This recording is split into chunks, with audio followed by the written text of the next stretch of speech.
नमस्कार बच्चों, BA first year की क्लास में सभी का स्वागत है। हम स्वप्न वासुदत्तम के प्रथम अंक का अध्ययन कर रहे थे।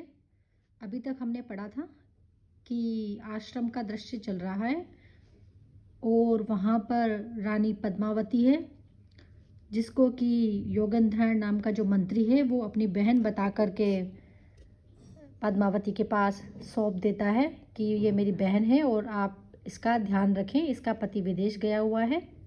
और उसी आश्रम में तभी एक ब्रह्मचारी आता है और वहाँ के लोग उस ब्रह्मचारी से बातचीत करने लगते हैं।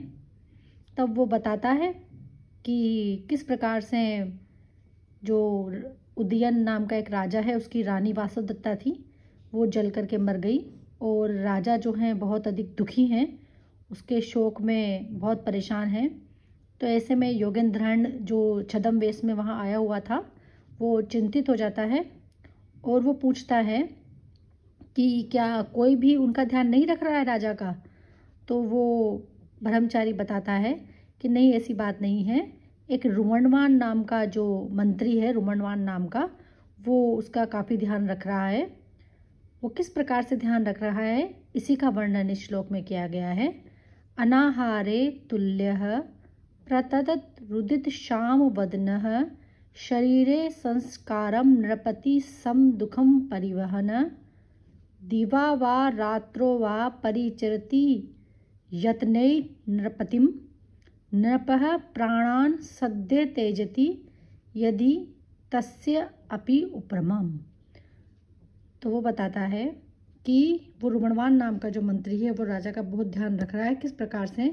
अनाहारे तुल्य, यानी कि राजा के समान वो भी अनाहार रहता है, यानी कि राजा के भोजन नहीं करने पर वह भी खाना नहीं खाता है, भोजन नहीं करता है।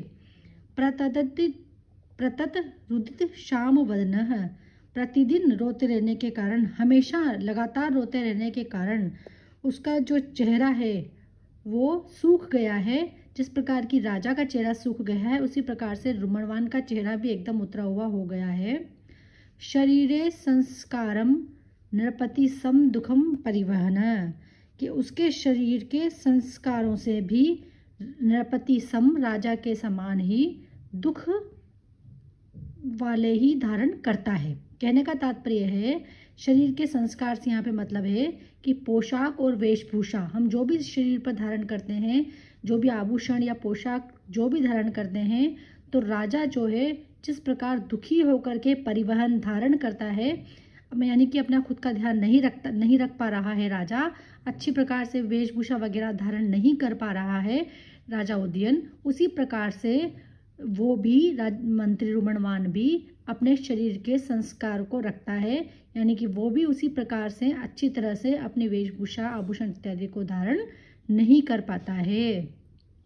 दिवा वा रात्रो वा परिचरति यत्ने नृपतिम, कि यत्ने प्रयत्न पूर्वक वो दिवा वा रात्रो वा, क्या दिन और क्या रात, नरपतिम, राजा की, परिचरती, सेवा करता है, यानी कि वो रात दिन प्रयत्न करता रहता है और प्रयत्न पूर्वक राजा की सेवा करता रहता है। वो न दिन देखता है न रात देखता है, हर परिस्थिति में राजा की सेवा के लिए तैयार रहता है।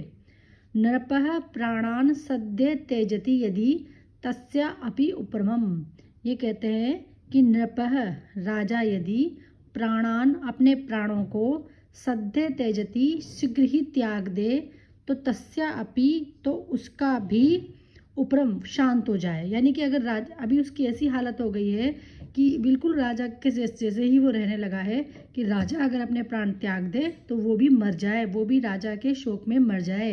यानी कहने का तात्पर्य ये है कि रुमणवान नाम का मंत्री राजा का बहुत ध्यान रखता है, राजा के समान ही वो अपने वस्त्र धारण करता है, राजा के समान ही वो अपने शरीर के संस्कार धारण करता है, सारे राजा की सेवा में रात दिन लगा रहता है। और उसकी जैसे राजा की मरणासन स्थिति हो रही है, इसी प्रकार से अगर राजा अपना प्राण त्याग दे तो वो भी अपने प्राण त्याग दे। जब ये बात बताई जाती है तो ऐसी परिस्थिति में बच्चों, जो योगेंद्रन है वो अत्यंत प्रसन्न होता है। वो सोचता है कि चलो कोई तो है जो रुमणवान जो हैं वो राजा का ध्यान रख रहे हैं और उसके ऊपर तो बहुत महान भार है, क्योंकि सविश्रमो ही अयम भारः प्रसक्तस्य तु श्रम तस्मिन् सर्वम अधीनम ही यत्र अधीनो नराधिपः। वो कहता है कि सविश्रमो ही अयम भारः, कि मेरा यह भार तो उतर गया। प्रसक्तस्य तु श्रम, किंतु उसका जो श्रम है, जो उसका जो भार है, वो भार तो अभी भी ज्यों का त्यों ही बना हुआ है। कहने का तात्पर्य यह है कि मंत्री योगेंद्रन सोचते हैं कि मेरे ऊपर वासवदत्ता की देखरेख का जो भार था वो तो मैंने पद्मावती को सौंप दिया और अब मेरा ये भार कुछ उतर गया, क्योंकि पद्मावती के पास वो सुरक्षित रहेगी। किंतु राजा की स्थिति, राजा उदयन की स्थिति अभी सही नहीं है। तो ऐसी परिस्थिति में रुमणवान का जो भार है, रुमणवान का जो श्रम है, वो तो जैसा का तैसा ही बना हुआ है, अर्थात तभी उसका भार नहीं उतरा है। उसे हमेशा ही ध्यान रखना पड़ेगा अपनी राजा का। तस्मिन् सर्वम अधीनम ही यत्र दीनो नराधिप। आगे योगेंद्रन कहता है कि यत्र अधीनो नराधिप, कि राजा जिसके अधीन होता है, तस्मिन् सर्वम अधीनम, उसी के सब कुछ अधीन होता है। ही, क्योंकि, वो आगे कहता है कि क्योंकि राजा जिसके अधीन होते हैं सभी कुछ उसके अधीन। यानी कहने का तात्पर्य यह है कि मेरा मुख्य उद्देश्य, ये सब कुछ जो योगेंद्रन सोचते हैं कि जो कुछ भी ये सब रचा गया है ये राजा उदयन के हित में ही रचा गया है, ताकि राजा उदयन स्वस्थ रहे, प्रसन्न रहे और अपने राज्य को पुनः प्राप्त कर लें। और अगर उनका ध्यान नहीं रखा जाता है तो इस परिस्थिति में राजा को अगर कुछ हो जाता है तो ये सब चीज़ें करने का कोई महत्व नहीं रह जाएगा। तो इसलिए सब कुछ उसी के अधीन है, सब कुछ उसी के पास है जिसके पास राजा है। और यहाँ पर राजा जो है रुमणवान नाम के मंत्री के पास है, इसलिए रुमणवान जो अपना फर्ज निभा रहा है वो बहुत अच्छी तरह से निभा रहा है। ठीक है, इस प्रकार की यहाँ पर विचार जो है योगेंद्रन करता है। इसके पश्चात बच्चों आपस में बातचीत करने लग जाते हैं। योगेंद्रन कहता है कि ठीक है, अब मैं चलता हूँ, कि अब आप भी चलें यहाँ से। और पद्मावती कहती है कि ठीक है, ये मेरे साथ जाएगी। ये वासवदत्ता जो है सभी चले जाते हैं। कंचुकी कहता है आखिर में सब अपने अपने निवास को चले जाते हैं। ये जो दृश्य है ये इस श्लोक के साथ समाप्त हो जाता है।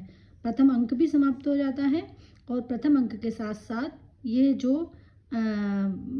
आश्रम का दृश्य इतनी देर से चल रहा था वो भी समाप्त हो जाता है। और ये अंतिम श्लोक है इस प्रथम अंक का। होता क्या है कि वो तैयार हो जाती है पद्मावती वासवदत्ता को अपने साथ न्यास के रूप में रखने के लिए, और वासवदत्ता को वो अपने साथ ले जाती है। और जो कंचुकी है वो कहता है कि आइए आप इधर से प्रवेश कीजिए। इस प्रकार से वो चले जाते हैं। ब्रह्मचारी भी बताता है सारी बातें कि अभी तक राजा जो है किस प्रकार से बहुत दुखी है, किस प्रकार से दुख से पीड़ित होकर के वो याद कर रहा है कि मैं इतना ज़्यादा अपनी स्त्री वासवदत्ता से प्रेम करता था। तो तापसी कहती है कि राजा बहुत गुणवान लगता है, तो राजकुमारी मतलब क्या वो दूसरी स्त्री से विवाह करेगा? ऐसे जो चेटी रहती है, जो दासी रहती है, वो इस प्रकार बातें करती है आपस में। तो पद्मावती कहती है कि तो मेरे मन की बात कह दी। अर्थात जो पद्मावती थी उसके मन में यही है कि वो राजा उदयन से पुनः विवाह करना चाहती है, मतलब फिर से विवाह करना चाहती है। और ब्रह्मचारी वहाँ पर कहता है कि मैं अब चाहता हूँ, मुझे जाने की आज्ञा दीजिए। योगेंद्रन भी कहता है कि ठीक है, मैं भी चला जाता हूँ। इस प्रकार से पद्मावती एक बार योगेंद्रन से कहती है कि आप चले जाओगे तो आपकी बहन कहीं व्याकुल तो नहीं होगी? तो योगेंद्रन कहता है कि ये अच्छे लोगों के साथ है, अर्थात मुझे आप पर पूरा विश्वास है, तो ये बिल्कुल भी व्याकुल नहीं होगी। आपके साथ रहकर आपने इसको अपने पास रखने की अनुमति प्रदान कर मुझ पे बहुत अनुग्रह किया है, ऐसी बात वो कह देती है। पद्मावती जो है वो तापसी के पैर छूती है। पद्मावती उसको आशीर्वाद देती है और आशीर्वाद में उसको यही आशीर्वाद मिलता है कि उसको शीघ्र और अच्छा पति मिले। तो मन ही मन जो पद्मावती है वो अत्यंत प्रसन्न होती है, क्योंकि पद्मावती यही चाहती है कि वो राजा उदयन से उसका विवाह हो सके, और अब चूंकि वासवदत्ता की मृत्यु हो चुकी है तो ये संभव है। इस प्रकार ये आज इतना ही लेंगे बच्चों।